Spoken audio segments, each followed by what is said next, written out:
Assalamualaikum warahmatullahi wabarakatuh. Selamat pagi, siang, atau malam untuk yang sedang menonton video ini.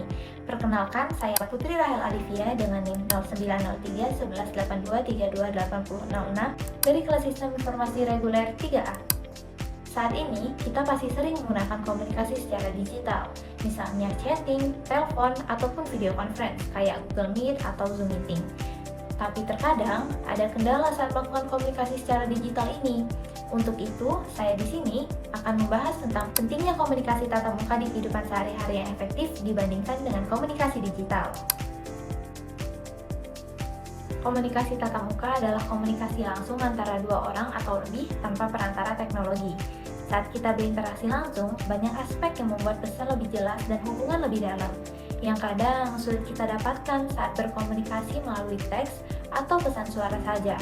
Nah, berikut ini kelebihan atau keunggulan komunikasi tatap muka dibandingkan komunikasi digital.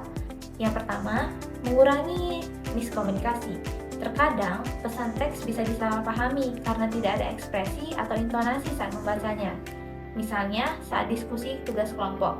Jika dalam komunikasi tatap muka, memungkinkan kita untuk saling bertanya dan meluruskan pemahaman secara langsung, beda dengan komunikasi dalam digital. Kadang-kadang, kata-kata yang tertulis bisa memiliki arti yang berbeda bagi tiap orang. Kedua, membangun hubungan yang lebih kuat. Komunikasi face-to-face memberikan kesempatan untuk membangun hubungan yang lebih mendalam dan personal, baik dalam konteks profesional maupun sosial, karena kita dapat merasakan kehadiran fisik orang lain yang meningkatkan empati dan keterlibatan. Yang ketiga, respon yang lebih cepat. Komunikasi tatap muka memungkinkan orang-orang yang terlibat memberikan tanggapan langsung, baik dalam bentuk klarifikasi, pertanyaan, ataupun reaksi spontan, yang mempercepat proses diskusi dan pengambilan keputusan. Yang keempat, membangun kepercayaan diri menghadapi orang lain. Nah, berkomunikasi secara langsung membantu mengatasi rasa takut atau gugup saat berbicara di depan orang lain, karena kita belajar menangani reaksi lawan bicara secara langsung. Dan yang kelima, menyampaikan pesan dengan lebih jelas.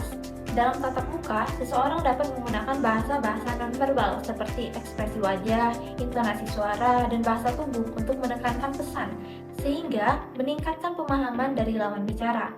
Hal ini membantu penyampaian pesan yang lebih akurat. Nah, dari komunikasi face-to-face ini, selanjutnya kita dapat menciptakan peluang yang pastinya menguntungkan. Adapun peluang tersebut, pertama, menciptakan kesan pertama yang lebih kuat. Dalam pertemuan langsung, kita memiliki kesempatan untuk meninggalkan kesan yang baik melalui penampilan, sikap, dan cara berbicara. Kesan pertama yang baik seringkali membantu membangun hubungan atau kesempatan baru di masa depan. Kedua, membangun jaringan dan kenalan baru. Interaksi tatap muka seringkali menghasilkan peluang untuk berjejaring atau menemukan kolaborasi baru, terutama dalam pertemuan bisnis ataupun acara-acara sosial. Koneksi yang dibentuk dalam interaksi langsung biasanya lebih solid dan berjangka panjang. Ketiga, memberikan ide-ide baru. Interaksi langsung memungkinkan brainstorming dan diskusi ide secara spontan. Hal ini mendorong kolaborasi dan kreativitas karena ide-ide bisa berkembang lebih cepat melalui percakapan yang mendalam. Dan yang keempat, membangun kepercayaan dan kredibilitas. Tatap muka meningkatkan kredibilitas dan kepercayaan, terutama dalam situasi yang membutuhkan negosiasi ataupun persetujuan. Ketika orang melihat satu sama lain secara langsung, mereka cenderung lebih mempercayai informasi yang disampaikan. Selanjutnya, contoh dari komunikasi tatap muka yang lebih efektif dibandingkan komunikasi digital. Misal, dalam sebuah kepanitiaan yang mempersiapkan acara seminar nasional, mengadakan sebuah rapat progres untuk memantau setiap job desk melalui Zoom Meeting. Namun, meskipun rapat ini sudah dilakukan secara rutin, beberapa kendala muncul yang mempengaruhi efektivitas komunikasi.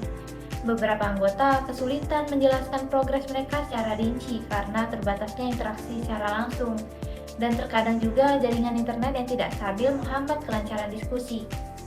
Akhirnya, panitia memutuskan untuk mengadakan rapat tatap muka secara langsung. Dalam rapat ini, setiap koordinator dapat menjelaskan progres tugas mereka secara lebih terbuka dan rinci, serta menunjukkan masalah yang mereka hadapi dengan visualisasi, seperti mereka tunjukkan langsung bagaimana presentasinya melalui slide dan lain-lain. Diskusi pun menjadi lebih lancar karena tidak ada gangguan teknis dan setiap anggota dapat langsung memberikan tanggapan atau solusi tanpa harus menunggu lama. Proses pengambilan keputusan juga lebih cepat karena anggota dapat berbicara secara langsung dan menyelesaikan permasalahan tanpa harus menunggu respon tertulis. Ataupun dengan komunikasi tatap muka, koordinasi menjadi lebih jelas dan semua anggota panitia bisa mendapatkan pemahaman yang sama, mempercepat progres pekerjaan, dan memastikan acara seminar nasional dapat berjalan sesuai jadwal dan sebagaimana mestinya. Sekian pemaparan materi dari saya. Terima kasih telah menyaksikan video ini sampai dengan selesai. Jika ada kesalahan kata, saya mohon maaf. Wassalamualaikum warahmatullahi wabarakatuh.